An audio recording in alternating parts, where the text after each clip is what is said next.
कि एक्टिव से पैसिव बनाते समय, ठीक है, आपने क्या देखा कि एक्टिव से पैसिव बनाते समय आप क्या लगा रहे हो, बाय, बाय लगा रहे हो, ठीक है, हर जगह बाय बाय लगा के कर रहे हो, ओके।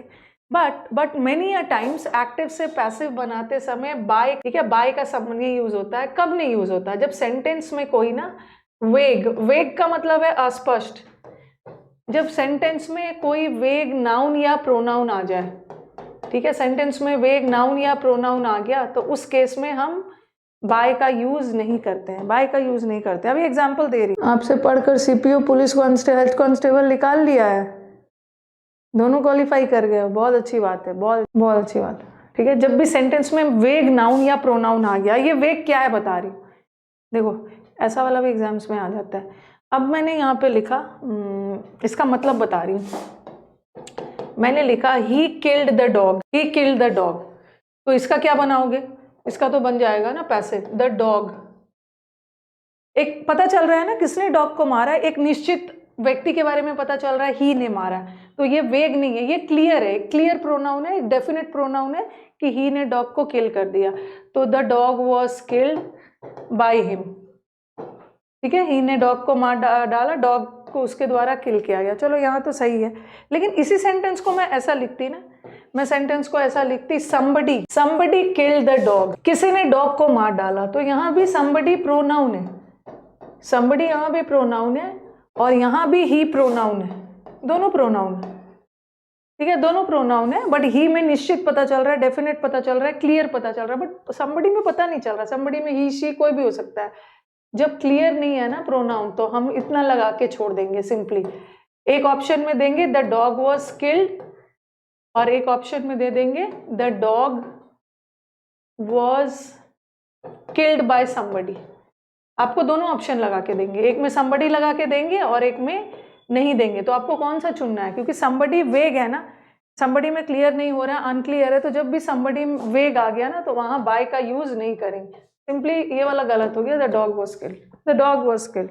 बट इसमें भी बहुत सारे कंडीशंस है, कभी कभी ना समबडी ऑप्शन में डाल भी देते हैं, बता रही हूँ simply, the dog was killed, dog मारा गया किसी के द्वारा, समबडी का यूज मत करना क्योंकि समबडी वेग है, अनक्लियर है, अस्पष्ट है, ठीक है। लेकिन चलो मैंने तो बता दिया। और एक्टिव पैसिव पूरा गेम है क्या? एक्टिव पैसिव गेम है ऑप्शंस का। अगर क्वेश्चन ऐसा आ गया सपोज, वैसे तो somebody नहीं यूज होना चाहिए बट कभी कभी यूज भी कर देते, मैंने लिख somebody cut the telephone wire, okay, somebody cut the telephone wire, ये क्वेश्चन है। और एक ऑप्शन में दिया है the telephone wire is cut by somebody, और दूसरा दिया है the telephone wire was cut by somebody, the telephone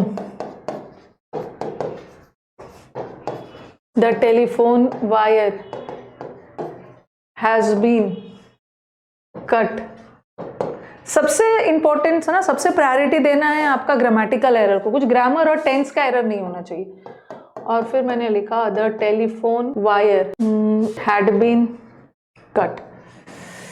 अब आपके दिमाग में क्या जाएगा कि अभी तो मैम ने बोला कि किसी ने टेलीफोन वायर को काट दिया, और ये जो somebody है ना, ये somebody में तो पता नहीं चल रहा कौन है, somebody में तो अनक्लियर है, इनडेफिनिट प्रोनाउन है, क्लियर नहीं हो रहा है किसने डाला। और जब भी somebody आ गया ना तो वहां बाय somebody नहीं लगाना है, ठीक है, नहीं लगाना है। लेकिन कभी कभी ना क्या करते हैं कि सारे ऑप्शंस में बाय somebody डाल के दे देते हैं, चारों ऑप्शंस में बाय somebody डाल के दे देंगे। अगर चारों ऑप्शन में बाय somebody डाल के दे दिया तो आप भी कुछ नहीं कर सकते, आपको भी बाय somebody को लेके चलना है। अब आपके दिमाग में आएगा कि अरे somebody के साथ तो बाय नहीं लगाते, शायद इसी दोनों में से कुछ होगा, लेकिन ये दोनों नहीं होगा क्योंकि ये सेंटेंस जा रहा है पास्ट में जा रहा है ना, सिंपल पास्ट में, ठीक है। हम बाय somebody वाला नहीं लेते हैं, बट हम इसको नहीं ले सकते क्योंकि यहाँ बहुत भयंकर गलती है कि इन्होंने टेंस ही बदल दिया है। ये कट तो सिंपल पास्ट है बट ये तो प्रेजेंट परफेक्ट कर दिया, ये तो बिल्कुल नहीं होगा।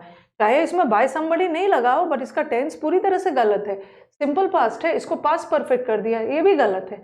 तो अल्टीमेटली हमें क्या है, टेंस को ध्यान में रखते हुए बाय समबडी वाले को ही मान के चलना होगा। हाँ, तो बताओ कौन सा करेक्ट है, कौन सा करेक्ट है? इसको मैंने पास्ट क्यों नहीं माना, क्योंकि कट का तो तीनों फॉर्म सेम होता है, कट कट कट। इसको पास्ट क्यों नहीं माना, सॉरी इसको प्रेजेंट क्यों नहीं माना, इसको पास्ट क्यों माना? पास्ट मान के मैंने सेकेंड वाले ऑप्शन को करेक्ट किया, इस कट को रॉन्ग किया। क्यों प्रेजेंट क्यों नहीं माना है मैंने, इसको पास्ट ही क्यों माना? क्योंकि कट का तो प्रेजेंट पास्ट V3 सब सेम होता है। मुझे कमेंट बॉक्स में आंसर दीजिए, क्यों नहीं माना?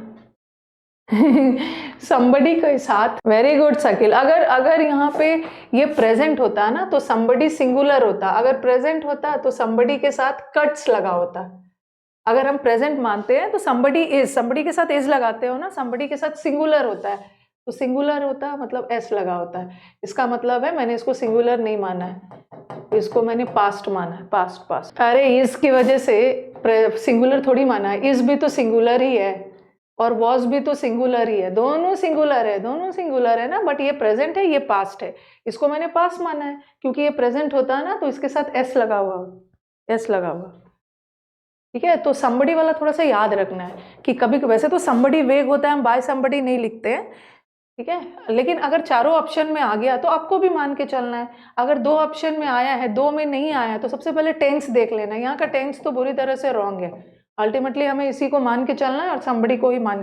somebody killed the dog, तो क्या होगा, यहाँ इस पे मैंने बना दिया द डॉग वॉज किल्ड। ठीक है, द डॉग वॉज, एक ऐसा भी एग्जाम, सपोज ऐसा क्वेश्चन है, आज हम ऑब्जेक्ट वाला सारा डिस्कस, जैसा ऑप्शन वैसा आंसर। मैंने लिखा somebody killed the dog, ठीक है, और यहाँ पे ऑप्शन रहता द डॉग वॉज, अगर ऑप्शन में रहता द डॉग वॉज किल्ड, बाकी सारा टेंस सेम रखती, और दूसरा में लिखती मैं the dog was killed by somebody। तब हम क्या करते हैं ना, सब चीज तो सेम है, देखो यहाँ तक सब टेंस वगैरह में कोई दिक्कत नहीं है, बट एक में बाय somebody है, एक में नहीं है, तो हमें क्या करना है कि ये अनक्लियर है तो हम बाय वाला यूज नहीं करेंगे, इसी को लेंगे, क्योंकि बस बाय somebody का ही डिफरेंस है ना, बाय somebody का द डॉग वॉज किल्ड। अगर चारों में रहता ना तो उस केस में हम तो अपना टेंस वगैरह। अब एक सेंटेंस आपके प्रीवियस पेपर में आया, ठीक है, ऐसा sentence, the room was cleaned, ये सेंटेंस आपके प्रीवियस पेपर में आया है, और मैं बता रही हूँ एसएससी ने आंसर किसको माना था और क्यों माना था, और करेक्ट ही था, द रूम वॉज। ये सेंटेंस कौन सा है, ये पैसिव है, ठीक है, this is in passive, room को क्लीन किया गया, पैसिव वॉइस, और इन्होंने ऑप्शन में दे रहा, एक ऑप्शन में दिया था somebody क्लीन्ड द रूम, ठीक है, इन्होंने पैसिव में दिया था और हमें इसका एक्टिव बना, the room was cleaned, passive में बाय नहीं लगा है, ठीक है, यहाँ पे ना सिंपली दिया है the room was cleaned, by नहीं लगा है, इसका मतलब है कोई अस्पष्ट नाउन या प्रोनाउन, और दूसरा एक ऑप्शन में था the cleaner cleaned the room, दोनों था, the cleaner cleaned the room. अब मुझे बताओ कि कौन सा आंसर, ये ऊपर वाला हमारा क्वेश्चन है, पैसिव में है और उसका active, the room was cleaned, यहाँ पे बाय नहीं लगा है, इसका मतलब है कुछ वेग नाउन या प्रोनाउन होगा क्वेश्चन। कौन वाला करेक्ट है, क्लीनर वाला करेक्ट है, अच्छा क्लीनर वाला सही है। देखो बता रही हूँ, अगर somebody वाला क्लीनर, आप यही बोल रहे हो ना कि मैम जो रूम को क्लीन करता है वो तो क्लीनर ही है, ये क्लीनर तो कोई भी हो सकता है, ऐसा दिमाग में जा रहा होगा।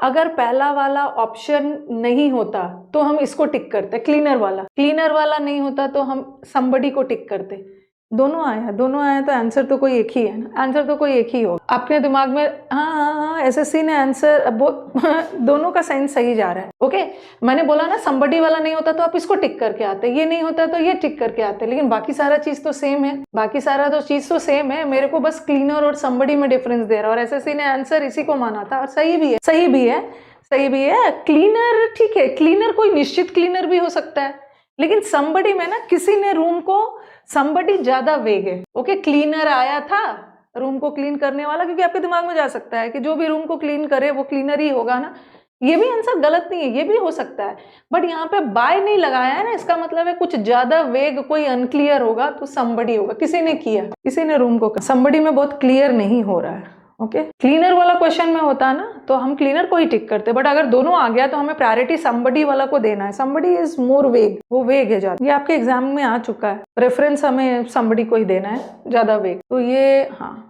अब देखो, people speak English all over the world, वेग वाला कर रहे, पीपल में भी लोग इंग्लिश बोलते हैं, पीपल भी एक ऐसा नाउन है ना जो अनक्लियर है, लोग इंग्लिश बोलते हैं, बच्चे बूढ़े सब बोलते हैं, कोई भी हो सकता है पीपल। तो people speak English all over the world का उसका क्या होगा, English is spoken all over the world by people, क्योंकि पीपल एक वेग बहुत अनक्लियर नाउन है, बाय पीपल। ठीक है, ये वाला लिख लो, लिख के डन बोल दीजिएगा। पीपल स्पीकर को मैं आंसर यहाँ पे स्लाइड लेती हूँ। पीपल वाला तो आपने लिख लिया। आज हम पूरे ऑब्जेक्ट और वेग नाउन या प्रोनाउन वाले सेंटेंस पे फोकस करें। पीपल वाला तो लिख लिया है, नो वन या नन, नन हेल्प्स मी, कोई भी मेरी हेल्प नहीं करता। एक ऑप्शन में देंगे ना, none helps me, I am help by none, और एक ऑप्शन में देंगे I am not help by anyone. अब बताओ, ऐसा भी आता, ऐसा भी आता। सेशंस अच्छे लग रहे हैं तो लाइक भी कर देना है, डिटेल में पढ़ना चाहते हो तो लाइक तो करना होगा। आई एम नॉट हेल्प, इससे आपका पढ़ने के बाद ना एक एक क्वेश्चंस बन जाएगा। अब बताओ कौन सा होगा, क्योंकि एक्टिव पैसिव और नरेशन सारा खेल ऑप्शन। जब भी सेंटेंस में नन आ गया ना, नन क्या है, ये नॉट क्या लिख दिया, not plus any, not plus any is equal, तो ये वाला गलत है। आपको लगेगा अरे क्वेश्चन में भी नन है ना, तो यहाँ भी नन लगा देते। आई एम हेल्प्ड, मेरे को हेल्प किया जाता है किसी के द्वारा, मेरे को I am not helped by anyone. तो जब भी सेंटेंस में नन आ गया, not plus any is equal to none. Second वाला ठीक है, सेकेंड। अब मेरे को एक ये वाला बता दिया नन वाला, अब मेरे को वन वाला बताना है। आज हम पूरा ऑब्जेक्ट और वेग वाला। One should keep one's promises, हर किसी को अपना प्रोमिसेस रखना चाहिए। इसका क्या बनेगा, क्वेश्चन टैग का बेसिक लेसन। क्वेश्चन टैग पढ़ाऊंगी तो आर्टिकल चाहिए, यही तो खूबसूरती है ऑनलाइन बैच की। टीचर पढ़ा कुछ और रहे, बच्चों की डिमांड कुछ और ही हो। This is the beauty of online classes. इसका वन का मतलब यहाँ पे हर एक को अपना वादा निभाना चाहिए, तो यहाँ पे ना वन वर्ड यूज नहीं करोगे, सिंपली इसका आंसर होगा प्रोमिसेस शुड बी केप्ट। जब वन को वेग माना है ना, तो वंस को भी वेग मानेंगे। Promises should be kept, by one मत लगाना, ठीक है, प्रोमिसेस शुड बी केप्ट। लेकिन मैंने एक दो बार, वैसे ये एग्जाम में आ चुका है, और एग्जाम में ना एक बार ऑप्शन में ये आया था, promises should be kept, by one मत लगाना क्योंकि बाय वन वेग है। एक बार तो ये आया है, और यू नो एसएससी का तो जानते हो, वो अपने आंसर को, लेकिन एक बार तो इसका आंसर इन्होंने ये दिया है, लेकिन एक बार इन्होंने ना इसका आंसर ये भी दिया है, वंस प्रोमिसेस, एक बार के उसमें आंसर ये भी दिया, once promises should be kept, फिर से बाय वन मत लगाना, ठीक है। तो एक जगह ऐसा दे दिया था, once promises should have to be kept, ऐसा करके दिया। मतलब कहने का मतलब ये है ना कि चारों ऑप्शन में वंस को माना था, और कोई टेंस वगैरह का एरर कर दिया था, अगर चारों ऑप्शन में वंस लेके चल रहे हैं तो आपको भी मान के चलना है, ये आंसर होगा शुड बी केप्ट। बट एक बार इसका ऑप्शन आया था, उसमें वंस नहीं था, सिंपली था प्रोमिसेस। ये बहुत मिक्सअप, ये बहुत कॉमन सा क्वेश्चन है जो कई बार एसएससी में आया। बाय वन नहीं लगाना, क्योंकि वंस प्रोमिसेस मतलब हमें अपना प्रॉमिस हमारे द्वारा ही रखा जाएगा ना।